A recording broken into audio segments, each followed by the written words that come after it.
পালাবি কোথায়? পালানোর কিন্তু সুযোগ নাই রে পাগলা। জামাতে আমির ডাক্তার শফিক রহমানের এক্স অ্যাকাউন্ট হ্যাকের ঘটনায় বঙ্গভবনের এক কর্মকর্তাকে আটক করেছে ঢাকা মহানগর গোয়েন্দা পুলিশ। তিনি বঙ্গভবনের রাষ্ট্রপতি কার্যালয়ের সহকারী প্রোগ্রামার। জিজ্ঞাসাবাদের জন্য এরই মধ্যে আটককৃত মোহাম্মদ সরোয়ার আলমকে ডিবি কার্যালয়ে আনা হয়েছে। এদিকে একই ঘটনায় রাজধানীর মতিঝিলে এজিবি কলোনিতে অভিযান চালায় ঢাকা মহানগর গোয়েন্দা পুলিশ। ৩ ফেব্রুয়ারি দিবাগত রাত ১২টার পর এই অভিযান শুরু হয়। আইন শৃঙ্খলা বাহিনী সূত্র জানায়, হ্যাকিংয়ের সঙ্গে জড়িত ব্যক্তিদের শনাক্ত ও গ্রেপ্তারের উদ্দেশ্যে এই অভিযান পরিচালনা করা হয়। এ বিষয়ে ডিবি প্রধান শফিকুল ইসলাম জানান, জিজ্ঞাসাবাদের জন্য আটককৃত মোহাম্মদ সরোয়ার আলমকে ডিবি কার্যালয়ে আনা হয়েছে। জিজ্ঞাসাবাদ শেষে পরবর্তী আইনগত পদক্ষেপ নেওয়া হবে। হ্যাকিংয়ের ঘটনায় আটক হওয়ায় সন্তোষ প্রকাশ করেছেন জামাতের আমির ডাক্তার শফিকুর রহমান। তিনি বলেন, আলহামদুলিল্লাহ, আমার ভেরিফাইড এক্স আইডি যেখান থেকে হ্যাকিং হয়েছিল সেই ব্যক্তিটি আটক হয়েছে। আমি আশা করি এখন ন্যায় বিচার পাবো এবং তা খুবই প্রয়োজন। দেশে সাইবার অপরাধ নিয়ন্ত্রণ ও নির্বাচনকে সুষ্ঠু করার পক্ষে এই ধরনের আইনি উদ্যোগের কোনো বিকল্প নেই বলেও জানান তিনি। ফেসবুকে নিজের ভেরিফাইড পেজে এক পোস্টে এই মন্তব্য করেন জামাতের আমির। এর আগে গত ৩১ জানুয়ারি বিকেল ৪টার পর ডাক্তার শফিকুর রহমানের ভেরিফাইড এক্স অ্যাকাউন্টটি হ্যাক করা হয়। বিকেল ৪টা ৩৭ ওই অ্যাকাউন্ট থেকে একটি আপত্তিকর পোস্ট করা হয়। পরে কেন্দ্রীয় আইটি টিম দ্রুত ব্যবস্থা নিয়ে বিকেল ৫টা ৯ পাসওয়ার্ড পরিবর্তনের মাধ্যমে অ্যাকাউন্টটি পুনঃনিয়ন্ত্রণ নিয়ে নেয়। একই দিন বিকেল ৫টা ২২ হ্যাকিংয়ের বিষয়ে জরুরি ঘোষণা দেওয়া হয়। জামায়াতে ইসলামীর আমির ডাক্তার শফিকুর রহমানের ভেরিফাইড টুইটার বা এক্স হ্যান্ডেল থেকে কর্মজীবী নারীদের নিয়ে একটা পোস্ট হয়ে যাওয়ার পর, সেই পোস্ট নিয়ে যখন এখনো বিতর্কে তুঙ্গে, তখন সেই পোস্টটি হ্যাকিং এর মাধ্যমে করবার প্রতিবাদ জানাতে জামায়াতে ইসলামী দলে বলে প্রতিনিধি দল নিয়ে বঙ্গভবনে গিয়ে হাজির হয়েছে। দর্শক, বলছিলাম জামাতের আমির তার এক্স হ্যান্ডেল হ্যাক হওয়ার ঘটনার 2 দিনের মধ্যেই যেটা দেখতে পেলাম আমরা, আজকে গভীর রাতে অভিযান চালিয়ে বঙ্গভবনের এক কর্মকর্তাকে গ্রেপ্তার করা হয়েছে। চ্যানেল 24 এই খবরটা নিশ্চিত করছে। বাংলাদেশের রাজনীতিতে নতুন করে একটি হইচই শুরু হয়েছে। হইচইটা কি নিয়ে? জামাত ইসলামের আমির ডক্টর শফিকুর রহমান তিনি হঠাৎ করে এমন একটা কাণ্ড ঘটিয়ে বসলেন, এটা একেবারে আকাশ কুসুমের মতো। কেউ চিন্তাও করতে পারে নাই, কল্পনাও করতে পারে নাই। এমনকি যাকে উদ্দেশ্য করে তিনি এই বক্তব্যটি ছুড়ে দিয়েছেন তিনিও কল্পনা করতে পারেন নাই, অপ্রস্তুত হয়ে গেছেন। জামায়াতে ইসলামীর আমির ডাক্তার শফিকুর রহমানের ভেরিফাইড টুইটার বা এক্স হ্যান্ডেল থেকে কর্মজীবী নারীদের নিয়ে একটা পোস্ট হয়ে যাওয়ার পর, সেই পোস্ট নিয়ে যখন এখনো বিতর্কে তুঙ্গে, তখন সেই পোস্টটি হ্যাকিং এর মাধ্যমে করবার প্রতিবাদ জানাতে জামায়াতে ইসলামী দলে বলে প্রতিনিধি দল নিয়ে বঙ্গভবনে গিয়ে হাজির হয়েছে। কারণ জামায়াতে ইসলামী বেশ একটা চাঞ্চল্যকর দাবি রোববার থেকেই করে আসছে। শনিবার ওই অ্যাকাউন্টটি হ্যাক হওয়ার পর শনিবার রাতে তারা গোয়েন্দা পুলিশ ডিবিকে গিয়ে এ বিষয়ে একটা জিডি করে, অভিযোগ দায়ের করে এবং তারা বলে যে জামায়াতে ইসলামীর আমির ডাক্তার শফিকুর রহমান যে পোস্টটি করেছেন তার এক্স হ্যান্ডেল থেকে, সেটা তার করা নয়, বরং জামায়াতে ইসলামীর আমিরের অ্যাকাউন্টটি বঙ্গভবনের রাষ্ট্রপতি চুপ্পুর ভবনের একটা ইমেইল অ্যাড্রেস থেকে হ্যাকিং এর মাধ্যমে করা হয়েছে। এরপরেও এখন পর্যন্ত সরকারের উচ্চ পর্যায়ে কিংবা গোয়েন্দা পুলিশ যাদের কাছে গিয়ে অভিযোগ জানানো হলো, তাদের কারো তরফে এটা নিশ্চিত করা হয় নাই যে সত্যি বঙ্গভবন থেকে বসে জামায়াতের আমিরের বিরুদ্ধে একটা চক্রান্ত সাজানো হয়েছে এবং বঙ্গভবনে রাষ্ট্রপতি চুপ্পুর এমন একটা ফ্যাসিবাদী গোষ্ঠী সেখানে এখনো কাজ করছে যারা জামায়াতের আমিরের বিরুদ্ধে এমন একটা সাইবার চক্রান্ত সাজাতে পারলো। আবার জামায়াতে ইসলামী বলে আসছিল রোববার থেকেই যে এই চক্রান্তটি করেছে একটা বিশেষ দল নির্বাচনে সুবিধা করবার জন্য এবং জামায়াতের আমিরকে একটা বিতর্কের মুখে ফেলবার জন্য। তো নির্বাচনে আওয়ামী লীগ নাই, নির্বাচনে প্রেসিডেন্ট চুপ্পুর দলও নাই, তাহলে নির্বাচনে ঠিক কোন দল সুবিধা নিতে এ কাজ করলো? বিএনপি। তাহলে যদি ধরে নেই বিএনপি, তাহলে বিএনপিপন্থী কোনো সরকারি কর্মকর্তা বঙ্গভবনে বসে এই কাজটা করেছেন। বিস্ময়কর হচ্ছে, জামাত দলে বলে বঙ্গভবনে গিয়ে উপস্থিত হলো, কিন্তু জামায়াতে ইসলামী এখন পর্যন্ত জানায়নি যে রাষ্ট্রপতি চুপ্পুর বঙ্গভবনের কোন কর্মকর্তার ইমেল থেকে এই হ্যাকিং এর ঘটনাটি ঘটলো। এবং বাংলাদেশের পুরো সরকারি প্রশাসনে 2024-এর 5ই আগস্টের পর ব্যাপক রদবদল করা হয়েছে যাতে আওয়ামী লীগ পন্থী বা ফ্যাসিবাদের দোসর আর কোনো কর্মকর্তা কোনো গুরুত্বপূর্ণ জায়গায় কাজ না করতে পারেন। সেখানে কি করে বঙ্গভবনের ভেতরে এমন কোনো কর্মকর্তা কাজ করছেন যিনি তার ইমেল ব্যবহার করে জামায়াতে ইসলামীর আমির ডাক্তার শফিকুর রহমানের এক্স হ্যান্ডেল বা টুইটার হ্যান্ডেল হ্যাক করে ফেলে এমন একটা স্ট্যাটাস দিতে পারলেন।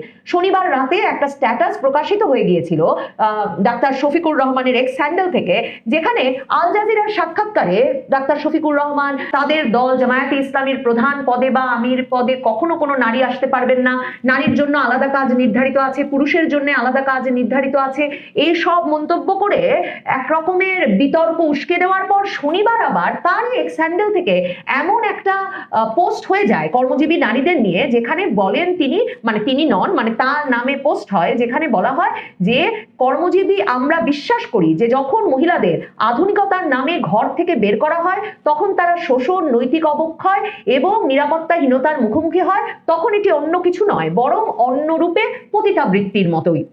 এবং সেটা শুরুই হয় এই ইংরেজিতে লেখা এই এক্স হ্যান্ডেলের পোস্টটি শফিকুর রহমানের অ্যাকাউন্ট থেকে শুরুই হয় এটা বলে যে নারীর প্রশ্নে জামায়াতের অবস্থান বিভ্রান্তিকর বা অনুশোচনামূলক নয়, এটা নীতিগত, আমরা মনে করি না নারীদের নেতৃত্বে আসা উচিত, জামায়াতে এটা অসম্ভব, আল্লাহ এটা অনুমোদন করেন না। মুহূর্তের মধ্যেই তখন সামাজিক মাধ্যমে ওই এক্স হ্যান্ডেলের পোস্ট ছড়িয়ে পড়ে, তীব্র সমালোচনা শুরু হয়। তারপর মধ্যরাতে গিয়ে জানায় যে শফিকুর রহমানের এক্স অ্যাকাউন্ট হ্যাক হয়েছিল।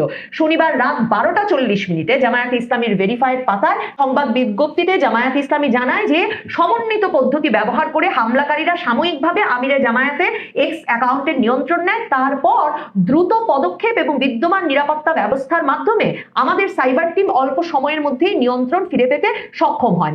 বিকালবেলা ওই পোস্টটি দেওয়া হয়, আর ওই পোস্টটি নিয়ে মধ্যরাতে গিয়ে কিন্তু জামায়াতে ইসলামী প্রতিক্রিয়া জানায় এবং ওই প্রতিক্রিয়াতেও বঙ্গভবনের নাম উল্লেখ করে না, কিন্তু রোববার এসে জামায়াতে ইসলামী অভিযোগ করে যে বঙ্গভবনে একটা ইমেল অ্যাড্রেস ব্যবহার করে এমন একটি ঘটনা ঘটেছে। এটা তো একটা রাষ্ট্রীয়ভাবে নিরাপত্তার জন্য সংকটজনক বিষয়, একটা স্পর্শকাতর বিষয়। কি করে সরকার বাংলাদেশের প্রধানতম দল জামায়াতে ইসলামী আগামী নির্বাচনে সেই দলের আমিরের বিরুদ্ধে সাইবার চক্রান্ত চলছে, রাষ্ট্রপতির দপ্তর থেকে এই বিষয়টি নিয়ে কি করে মুখ খুলছে না বাংলাদেশ সরকার। অন্যদিকে দেখেন এই যে দলে বলে জামায়াতে ইসলামী চাইলো আর প্রতিবাদ জানাতে বঙ্গভবনে গিয়ে হাজির হলো। রাষ্ট্রপতি শাহাবুদ্দিন চুপ্পু এই ডিসেম্বর মাসে রয়টার্সে হোয়াটসঅ্যাপ বার্তার মাধ্যমে একটা ইন্টারভিউ দিয়ে বলেছিলেন যে এই সরকার তাকে এমন অপমান করছেন যে তিনি ফেব্রুয়ারির পরে আর দায়িত্বে থাকতে চান না, এবং তিনি তখন বলেন যে এই অপমানের একটা নমুনা হচ্ছে যে তার যে দপ্তর, তার যে প্রেস অফিস, সেগুলো পর্যন্ত এই সরকার সরিয়ে নিয়েছে। তার রাষ্ট্রপতির কিন্তু বঙ্গভবনে কোনো সেরকম দপ্তর বা আনুষ্ঠানিক যে ধরনের একটা দপ্তর পরিচালিত হওয়ার কথা সেই বিষয়গুলো কিন্তু আর নাই। সেই অবস্থায় ঠিক কার সঙ্গে দেখা করতে জামায়াতে ইসলামী রওনা হয়েছে বঙ্গভবনের উদ্দেশ্যে, নাকি জামায়াতে ইসলামী এই সুযোগে আসলে রাষ্ট্রপতি চুপ্পুর সঙ্গে আলাপটা সেরে আসতে চায় যে ঠিক কিভাবে রাষ্ট্রপতি চুপ্পু 12 ফেব্রুয়ারির পর ক্ষমতা থেকে সরে যাবার কথা ভাবছেন। জুলাই সনদ যখন পাশ হয়ে যাবে তখন রাষ্ট্রপতি চুপ্পু ঠিক কিভাবে নামবেন, রাষ্ট্রপতি চুপ্পুর জায়গায় আরেকজন যিনি বঙ্গভবনে ঢুকবেন, সেটা যদি ডক্টর ইউনূস হন কিংবা জামায়াতে ইসলামীর মাথায় যদি অন্য কেউ থাকেন, সেটা কি করে রাষ্ট্রপতি চুপ্পু করতে পারেন, সে বিষয়ে আলাপ করতে জামায়াতে ইসলামী গেল সেখানে। নাকি রাষ্ট্রপতি চুপ্পু যদিও রয়টার্সের সঙ্গে সাক্ষাৎকারে বলেছিলেন যে সেনাপ্রধান ওয়াকারুজ্জামান কোনোভাবেই সেনাবাহিনীকে ক্ষমতার কেন্দ্রে আনতে চান না বা ক্ষমতাকে দীর্ঘায়িত করতে চান না, তারা ব্যারাকে ফিরে যেতে চান, কিন্তু ওই যে বঙ্গভবনে রাষ্ট্রপতি শাহাবুদ্দিন চুপ্পু আর সেনাপ্রধান ওয়াকারুজ্জামান নির্বাচনের সময়টায় কিংবা 12 ফেব্রুয়ারির পরে জুলাই সনদ নিয়ে কোনো বাড়াবাড়ি হয়ে গেলে কেউ একটা বিপ্লবের সরকার গঠনের, যেটা জামায়াতে ইসলামীর অবস্থান যে নির্বাচনের পর আলোচনায় বসবেন তারা এবং বিএনপি মিলে এবং তারপর একটা জাতীয় সরকার গঠন করতে হবে, সেটা সংবিধান সম্মত নয় বলে যদি রাষ্ট্রপতি শাহাবুদ্দিন চুপ্পু আর সেনাপ্রধান ওয়াকারুজ্জামান বেঁকে বসেন, আবার যদি একটা জরুরি অবস্থা দেওয়ার পরিস্থিতি তৈরি হয়, কিংবা নির্বাচনটা যেমন সহিংস হবে বলে এমনকি যুক্তরাষ্ট্র ভাবছে, ভেবে তাদের নাগরিকদের সতর্ক করেছে যে নির্বাচনের দিনেও ভোট কেন্দ্রে ব্যাপক সহিংসতা হতে পারে, এমন কোনো ঘটনা ঘটলে রাষ্ট্রপতি কি করতে পারেন, তিনি এবং সেনাপ্রধান মিলে কোনো পদক্ষেপ গ্রহণের কথা ভাবছেন কিনা, সেসব বিষয়ে জানতে আর জামায়াতে ইসলামী একরকম প্রেসিডেন্ট শাহাবুদ্দিন চুপ্পু, যিনি কিনা একরকম অন্তরীণ আছেন বঙ্গভবনের ভেতরে, যার কোনো আসলে স্টাফ নাই, যার প্রেস অফিস নাই, যার কর্মকর্তা কর্মচারী সেখানে নাই, একরকমের গৃহবন্দী দশায় যে প্রেসিডেন্ট চুপ্পু সেখানে আছেন, জামায়াতে ইসলামী আগামী নির্বাচনের শক্তিশালী পক্ষ হিসেবে বঙ্গভবনে গিয়ে রাষ্ট্রপতি চুপ্পুকে ধমকে এলো না তো যে কি কি করলে তার কি কি হতে পারে আর তার সামনে কি পথ খোলা আছে। সেই বঙ্গভবনে যাওয়াটাকে একটা স্বাভাবিক চেহারা দিতে, মানে যেন তারা সত্যি আমিরে জামায়াতের এক্স অ্যাকাউন্ট হ্যাকিং হয়েছে বঙ্গভবন থেকে, এর প্রতিবাদ জানাতে বঙ্গভবনে দলে বলে যাচ্ছে, এমন একটা চেহারা দিতেই বঙ্গভবন থেকে হ্যাকিং এর গল্পটা ছাড়া হলো না তো।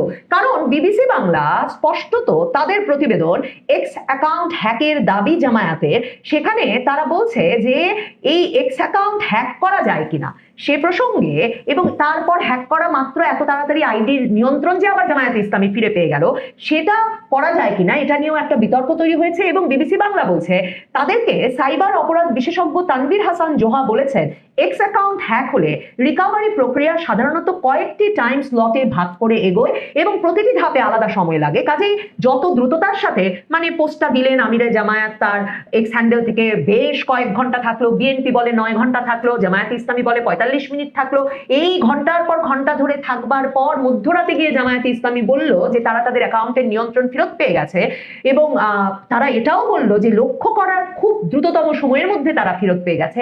অ্যাকাউন্ট হ্যাক হলে তো ঠিক এভাবে ফেরত পাওয়া যায় না।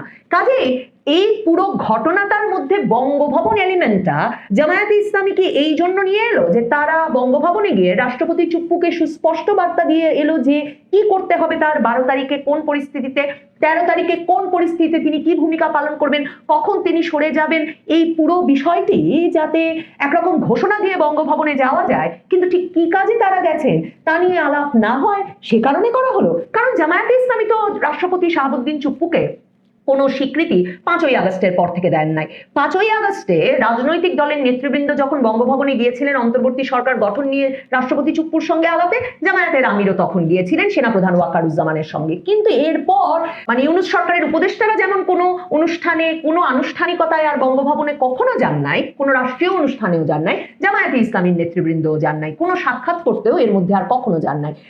তাহলে ঠিক হঠাৎ করে বঙ্গভবনে দলে বলে তারা কার সঙ্গে আলাপ করতে রওনা হলেন? মানে বঙ্গভবনে যে তারা প্রতিবাদ জানাতে গেলেন, এটা কি প্রতিবাদ নাকি তারা ভয় দেখাতে গেলেন? প্রতিবাদ জানাতে গেলেন, কাকে প্রতিবাদ জানাতে গেলেন? সরকারকে কেন তারা জিজ্ঞেস করছেন না বঙ্গভবনের কোন কর্মকর্তা এ কাজে জড়িত ছিলেন তা এক্ষুনি অনুসন্ধান করে বের করতে হবে, এবং সরকারের এত গুরুত্বপূর্ণ দফতর থেকে এমন চক্রান্ত ঘটে যেতে পারলো তার রহস্য উন্মোচন করতে হবে, এমন কোনো দাবি তো জোরালো ভাবে জামায়াতে ইসলামীর মুখ থেকে শুনছি না।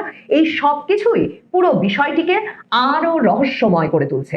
তবে জামায়াতে ইসলামী দলে বলে যে বঙ্গভবন পর্যন্ত রাষ্ট্রপতি চুপ্পুর সঙ্গে সাক্ষাৎ করতে উপস্থিত হয়েছেন তা একরকম নিশ্চিত। বঙ্গভবনে রাষ্ট্রপতিকে ভয় দেখাতে যাওয়ার বিষয়টা বাংলাদেশের ইতিহাসে নতুন কিছু নয়। 1975 সালের 7ই নভেম্বর পর প্রেসিডেন্ট এবং প্রধান সামরিক প্রশাসক পদে ছিলেন বিচারপতি সায়েম। তখনকার সেনাপ্রধান জিয়া তখন সেনাবাহিনীর কর্মকর্তা এরশাদ, মঞ্জুর এদেরকে নিয়ে বঙ্গভবনে গিয়ে ঘন্টার পর ঘন্টা বসে থেকে ভয় দেখিয়ে বিচারপতি সায়েমকে রাজি করিয়েছিলেন প্রধান সামরিক প্রশাসকের পদটি ছেড়ে দিতে।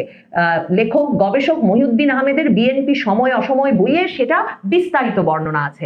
আবার দেখুন 11 সরকার গঠনের সময় মইনু আহমেদ তার নিজের আত্মজীবনীতেই লিখেছেন যে তারা দুপুর 2:30টায় তিনি সেনা গোয়েন্দা কর্মকর্তাদের সহ গিয়ে হাজির হয়েছিলেন প্রেসিডেন্ট ইয়াজউদ্দিন আহমেদের বঙ্গভবনে, এবং তারপর 6টার সময় তাকে এই কথা রাজি করিয়ে বের হয়ে আসেন যে তিনি প্রধান উপদেষ্টার পদ থেকে পদত্যাগ করবেন, উপদেষ্টা পরিষদ ভেঙে দেবেন এবং বাংলাদেশে জরুরি অবস্থা জারি করবেন। কাজেই বঙ্গভবনে ঢুকে রাষ্ট্রপতিকে চেপে ধরলে যে কোনো